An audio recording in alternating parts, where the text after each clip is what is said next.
it's Holly here for PlayStation Access. Now today I am sat with Adam, who is the lead writer on Detroit Become Human at Quantic Dream. Now we thought the good idea for this would be for you to maybe introduce maybe 5 things that people need to know before they start the game. Before they play. Before they get into it. So we've sort of given you a little bit of warning. Yeah. But we do need 5, so I guess we should start with number 1. Number 1. Yeah. The story changes dramatically depending on your choices. I mean, that's a pretty good. Yeah. That's a pretty good number 1. Now, what do I mean by that? Yeah. What do you mean by that? What I mean by that is, it's an interactive story. Every time you make a decision, the story changes. Right. And in that sense, you're really writing your own story. Okay. We as the writers didn't want to write the story for you. We wanted to give you the tools to write your own experience. Says the writer of the story. Says the lead writer of the story. I'm a very humble guy. I wanted other people to really take a lead on writing it. So what does that mean for them then? Is it there's like so many different endings or just paths that they can take? Like, is that what people need to explore? Yeah, so I mean, in terms of sheer volume, there's over 1,000 versions of the ending.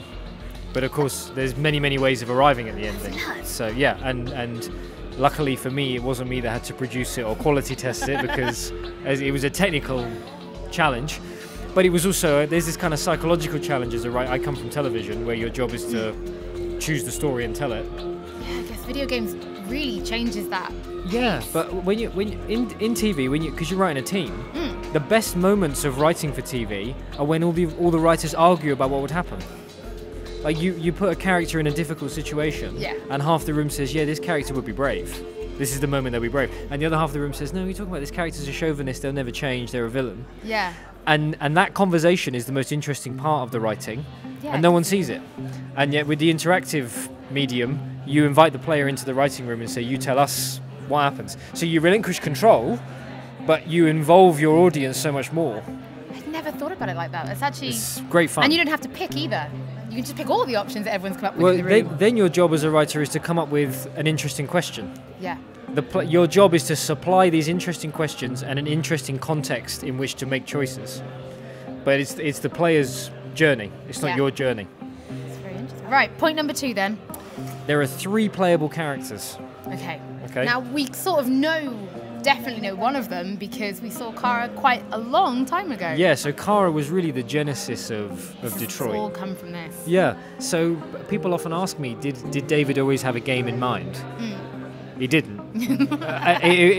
Kara was a technical demo. Exactly, it was exactly what it was supposed to be. Yeah, and the studio develops a new engine every time they develop a new game. So once they've developed this new engine, they like to show what it can do. Yeah.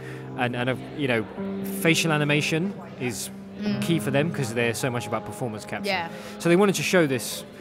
And David was just inundated with, and what makes me laugh is people didn't say, is there going to be a game? They said, when's the game coming out? Yeah, it was like, we've already decided you're making the game, actually. Like, you're clearly going to make a game, when's it coming out? So in David's own words, he started to think, maybe we should actually do it. And the question when I started working on Detroit, he said to me, the question we're answering here is what happens next? If a machine has this moment of awakening, what happens next? Now, people who've played the demo will have played with one of the other 3 playable characters. They've met Connor. Connor. So Connor is unlike the other 2 androids. Yes. He's a hyper-elite android. He's got special abilities. That is the feeling we got from playing that. He's got huge intelligence, and he was designed. So he has unique gameplay because he has unique abilities. He has his own gameplay texture. Yeah. He was designed with a single purpose, which is to find and destroy deviants. Great. So lucky us. Yeah, and I think that's important because when the 3rd playable character is Marcus, who ends up as the leader of a group of these deviants struggling for freedom. Yeah. And the idea with the 3 playable characters was to give 3 perspectives on this central question of deviancy. Yeah. So you have a deviant who has a lot of responsibility and power.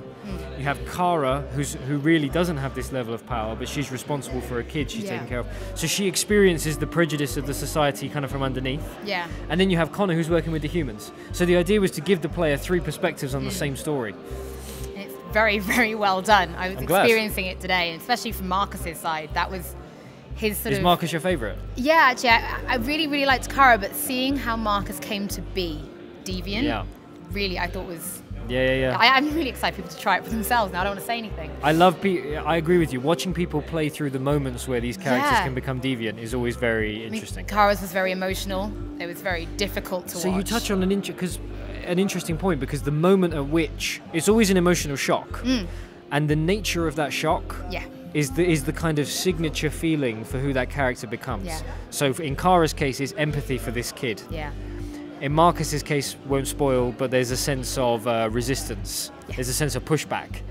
And that ends up being the genesis of his character, is that he's the character that fights back. Right. Point number 3 for us.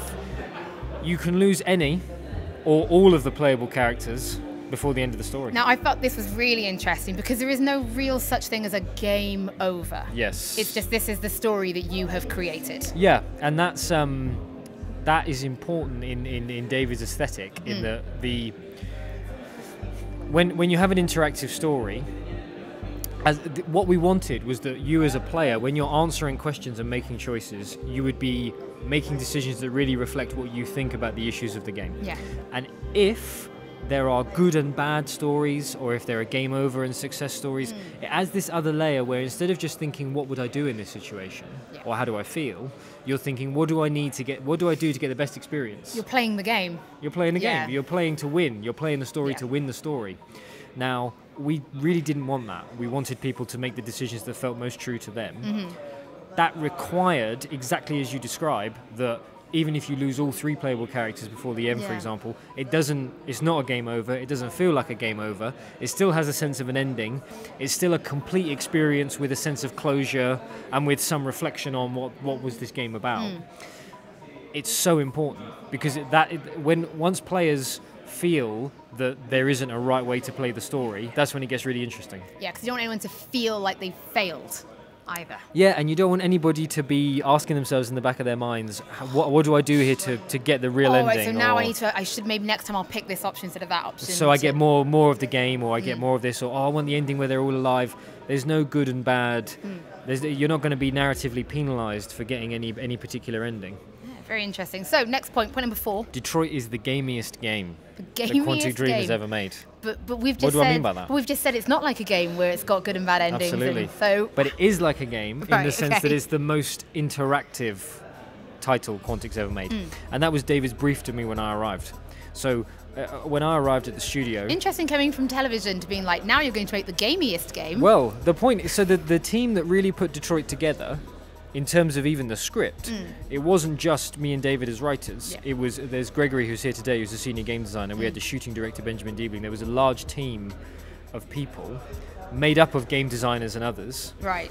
And what David wanted, the point David made was, when you play a game that has story and gameplay, you can often feel whether you're in a story beat or a gameplay beat. Right, okay. In that you game for a bit, and then you put the controller down and experience the story, and then you lean forward and play, and you can feel this, and it breaks the immersion. Yeah. It reminds you that you're playing something that's quick, been gotta pick made. the controller up Yeah.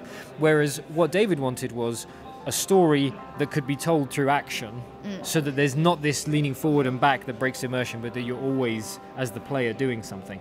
So it meant a game with far fewer cutscenes. Yeah. It meant a game where far more takes place in live gameplay. It meant a game where your actions are driving the story, not just choices you make in cutscenes. Right.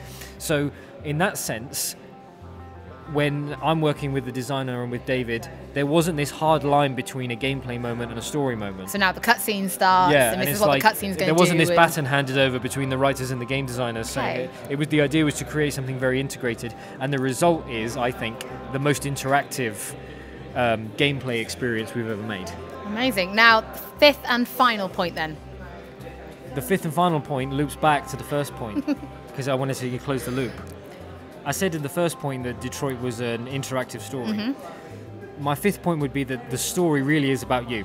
Okay. In that it's designed to reflect what you think about the issues of the game. And what you would do in that scenario, because I get asked a lot at these interviews, do I think androids are going to be a good or a bad thing? Do I think AI is going to be a good or a bad thing? Or I get asked the question, why did you do a game that's so dystopian about androids? Or why did you do a game that's so utopian about androids? The point is, the kind of story you get is a reflection of what you think about these issues. Yeah, and I did have that when I was in one particular bit. I had to give a speech Yeah. And I could very much tell the way I delivered the speech, the words I chose to use, were clearly setting the tone. Absolutely. And then when it was reviewing what had happened, the way people were talking about it, they were mentioning how it was peaceful and, you know, potentially not threatening. And you know, one of the things I like about the exact moment you've just described, because you're playing on two different sides of the revolution, the kind of Marcus you create has an impact on the kind of Connor you have. Yeah. A ruthless Connor who's doing everything he can to stop the deviants, you're going to feel very differently about him if the deviants are violent versus if they're peaceful. Yeah. And so in that sense, what we hoped to do with the switching of characters is that you'd make a choice as one character, then you'd view the consequences from the other character's perspective, and it would open your eyes to, okay, there's another way of seeing the choice I made there.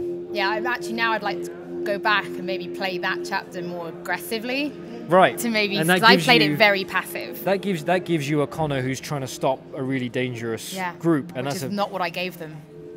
It's a very different Connor. So in that sense, the game is really, what we wanted it to do was be a mirror to you and what you think.